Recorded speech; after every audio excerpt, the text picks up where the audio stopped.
नमस्कार दोस्तों, इनोवेशन और तकनीक की दुनिया से लगातार नई खबरें आ रही हैं, जिसके बारे में हम आप लोगों को विस्तार से बताने वाले हैं। दोस्तों, समंदर में अपनी ताकत बढ़ाने के लिए रूस अंडर वाटर न्यूक्लियर ड्रोन बना रहा है। इस ड्रोन का ट्रायल अपने अंतिम पड़ाव पर है। वहीं चीन ने एक ऐसा खतरनाक प्लेन बनाया है जो पानी और जमीन कहीं से भी टेक ऑफ और लैंड कर सकता है।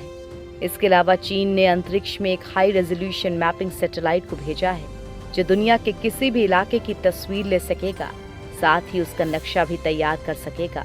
दोस्तों, आज के हमारे इस वीडियो से आप उन तमाम खबरों को जान पाएंगे जो इस वक्त दुनिया में तकनीक की क्रांति में नई इबारत लिखने वाली है।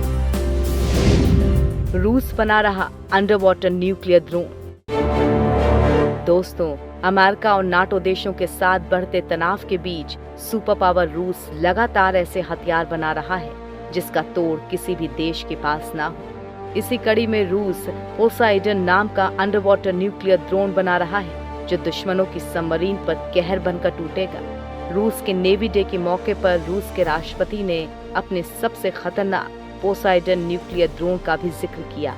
पुतिन ने कहा कि अत्याधुनिक डिजिटल रूसी तकनीक दुनिया में सबसे अच्छी है और इसमें अंडर वाटर ड्रोन शामिल है। रूसी रक्षा मंत्रालय की माने तो बेलगोरोड सबमरीन का परीक्षण चल रहा है जो कि घातक पोसाइडन ड्रोन ले जाने में सक्षम है। यही नहीं, ड्रोन के हथियारों का परीक्षण लगभग पूरा हो चुका है। अंडर वाटर ड्रोन की टेस्टिंग अपने अंतिम चरण में है। इस अंडर वाटर न्यूक्लियर ड्रोन को इस तरह से डिजाइन किया गया है कि कोई भी पनडुब्बी इसे कैरी कर सकती है। चीन ने बनाया दुनिया का सबसे खतरनाक प्लेन। दोस्तों, अमेरिका और भारत से चीन का तनाव चल रहा है। इन सब के बीच चीन भी अपनी ताकत को बढ़ा रहा है, खासकर साउथ चाइना सी में अपना दबदबा बढ़ाने के लिए। इसी कड़ी में चीन ने स्वदेशी तकनीक पर आधारित दुनिया के सबसे बड़े AG-600 एम्फीबियन प्लेन को सफलतापूर्वक समुद्र में उतार दिया है। ये प्लेन पानी और जमीन दोनों जगहों से उड़ान भरने और लैंडिंग करने में सक्षम है। इससे साउथ चाइना सी जैसे विवादित इलाके में चीन की ताकत और बढ़ेगी। चीनी एम्फीबियन प्लेन AG-600 ने पूर्वी चीन के शांगतोन प्रांत के छिंगताओ शहर के समुद्र में सफलतापूर्वक लैंडिंग की है। अभी तक AG-600 विमान ने 360 से अधिक घंटों का उड़ान परीक्षण पूरा कर लिया है। 5 सितंबर 2009 को AG-600 कार्यक्रम औपचारिक रूप से शुरू हुआ और 11 साल की मेहनत के बाद चीन ने इसे तैयार कर लिया है। गुब्बारे से अंतरिक्ष में टेलीस्कोप भेजेगा नासा। दोस्तों, पूरी दुनिया में नासा अपने नए नए शोधों के लिए जाना जाता है। नासा एक बार फिर से ऐसा ही कमाल करने वाला है जिसके बारे में दुनिया ने सोचा भी नहीं है। दरअसल नासा एक टेलीस्कोप को अंतरिक्ष में भेजने वाला है। इसके लिए वो स्पेस यान का नहीं बल्कि एक गुब्बारे का इस्तेमाल करेगा। दोस्तों, नासा इस मिशन के जरिए 8.4 फुट ऊंचा टेलीस्कोप पृथ्वी के वायुमंडल के ऊपर भेजना चाहता है। इसके लिए नासा इस टेलीस्कोप को एक फुटबॉल के आकार के गुब्बारे पर रखकर आकाश में भेजेगा।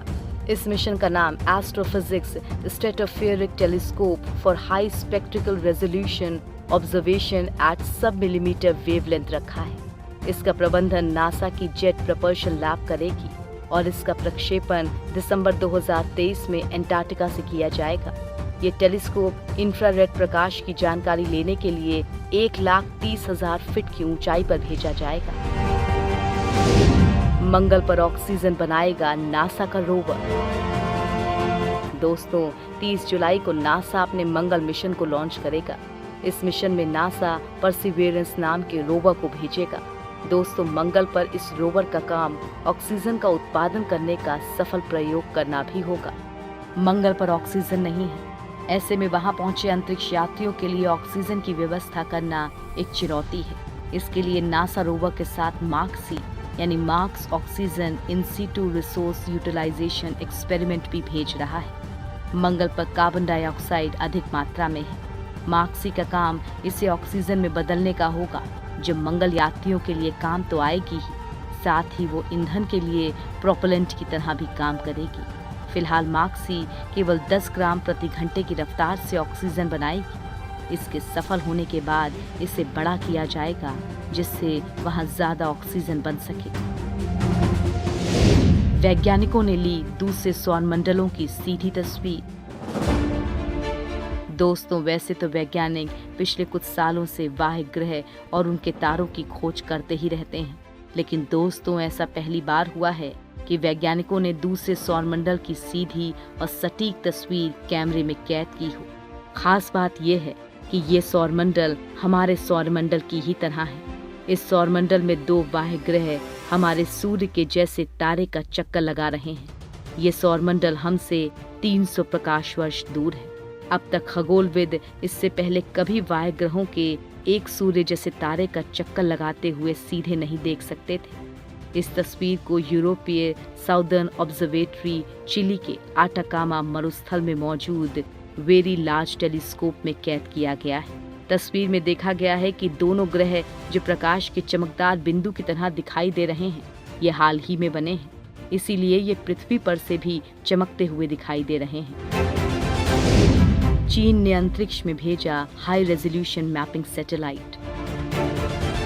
दोस्तों, जमीन पर तो चीन अपनी ताकत बढ़ा ही रहा है, इसके साथ ही वो अंतरिक्ष से भी जमीन की निगरानी करने के लिए खुद को मजबूत कर रहा है। दोस्तों, चीन ने अंतरिक्ष में एक नई हाई रेजोल्यूशन मैपिंग सैटेलाइट को भेजा है। बताया जा रहा है कि ये धरती के किसी भी हिस्से की निगरानी करने में सक्षम है। इतना ही नहीं, ये उस इलाके का एक 3D मैप भी तैयार कर सकती है, जिसमें ट्रैफिक से लेकर बाकी जरूरी चीजें भी शामिल हैं। ये प्रक्षेपण लॉन्ग मार्च रॉकेट श्रृंखला का 341वां मिशन था। हाई रेजोल्यूशन मैपिंग सैटेलाइट के अलावा 2 अन्य सैटेलाइट को भी अंतरिक्ष में भेजा गया है। इन्हें Shanghai ASES space flight technology company limited ने विकसित किया है। ब्रह्मांड का सबसे बड़ा 3D मैप बनकर तैयार। दोस्तों, दुनिया के खगोल वैज्ञानिक सालों से ये जानने में लगे हैं कि हमारे सोलर सिस्टम का निर्माण आखिर हुआ कैसे। वैज्ञानिकों की इस खोज में मदद के लिए ब्रह्मांड का सबसे बड़ा 3D मैप तैयार हो गया है।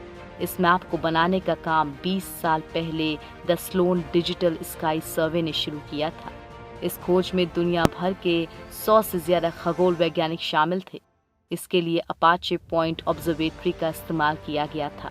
ये ऑब्जर्वेटरी अमेरिका के न्यू मैक्सिको के स्क्रैकोमेंटो की ऊंची पहाड़ी पर है।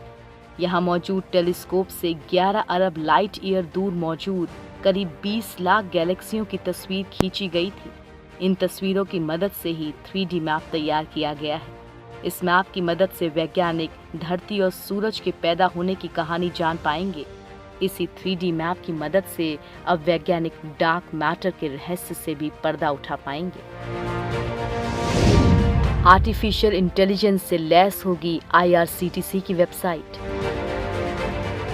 दोस्तों, जब भी आप लोग रेलवे की वेबसाइट से टिकट बुक कराते हैं तो तमाम परेशानियों का सामना करना पड़ता है, लेकिन अब रेलवे खुद को धीरे धीरे अपग्रेड कर रहा है और इसी कड़ी में वो अपनी टिकट बुकिंग वेबसाइट से भी इन परेशानियों को दूर करने जा रहा है। दोस्तों, IRCTC के जरिए टिकट बुकिंग करने वालों के लिए अब आर्टिफिशियल इंटेलिजेंस सिस्टम का इस्तेमाल किया जाएगा। इस टेक्निकल अपग्रेड के बाद IRCTC के जरिए टिकट बुकिंग और भी आसान हो जाएगी। साथ ही यात्रियों को ज्यादा से ज्यादा कंफर्म टिकट मिलने की संभावना भी बढ़ जाएगी। नए टिकटिंग सिस्टम को अगले महीने रोल आउट किया जाएगा। इस नए बदलाव के बाद से यात्रियों को बेहतरीन सर्विस मिलेगी।